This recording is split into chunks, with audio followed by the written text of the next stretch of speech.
তো guys job information নতুন video' এটাৰ সৈতে এই চেনেলটোলৈ সকলোকে স্বাগতম জনালোঁ। তো আজি এই ভিডিঅ'টোৰ জৰিয়তে গুৱাহাটী হাইকোৰ্টৰ তৰফৰ পৰা ওলোৱা পদসমূহৰ বিষয়ে আলোচনা কৰিবলৈ ওলালোঁ।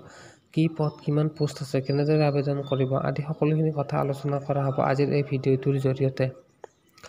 গতিকে চেনেলটোত যদি প্ৰথমবাৰৰ বাবে আহিছে তেনেহ'লে ছাবস্ক্ৰাইব কৰক, কাৰণ এই চেনেলটো নতুনকৈ জব ইনফৰমেশ্যন ৰিলেটেড ভিডিঅ' দিয়াৰ উদ্দেশ্যে বনোৱা হৈছে। গতিকে চেনেলটো ছাবস্ক্ৰাইব কৰি আগুৱাই যোৱাত সহায় কৰে যেন। গুৱাহাটী হাইকোৰ্টৰ তৰফৰ পৰা টোটেল 8টা লয়াৰ ক্লাৰ্কৰ পদ খোল খাইছে।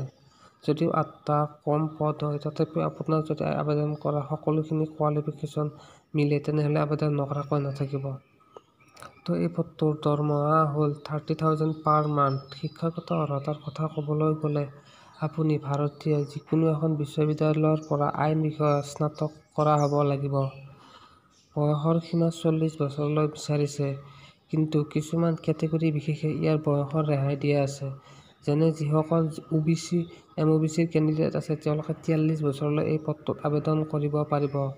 ইয়াৰ উপৰিও যিসকল SC, STP, STH ৰ কেণ্ডিডেট আছে তেওঁলোকে 45 বছৰ পৰ্যন্ত এই পদটোত আবেদন কৰিব পাৰিব। যদি আপোনাৰ আইন বিষয়ত আগতে ক'ৰবাত কাম কৰাৰ অভিজ্ঞতা আছে তেনেহ'লে ভাল হয়, প্ৰিফাৰেন্সৰ বাবে বিচাৰিছে।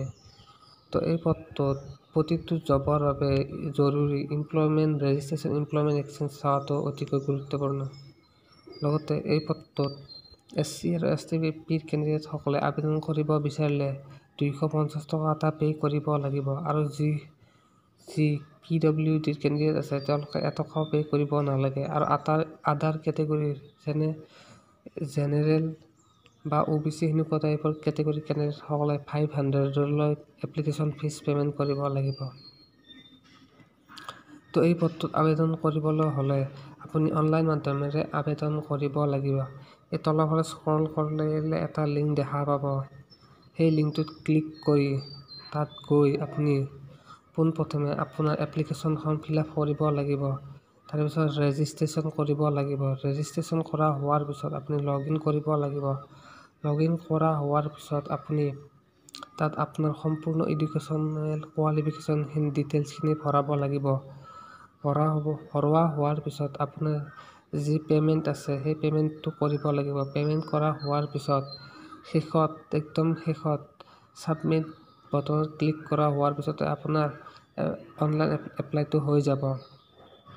তো এই পদটোত আবেদন খোল খাইছিল 5 এপ্ৰিল 2024 আৰু লাষ্ট ডেট হৈছে 25 এপ্ৰিল 2024।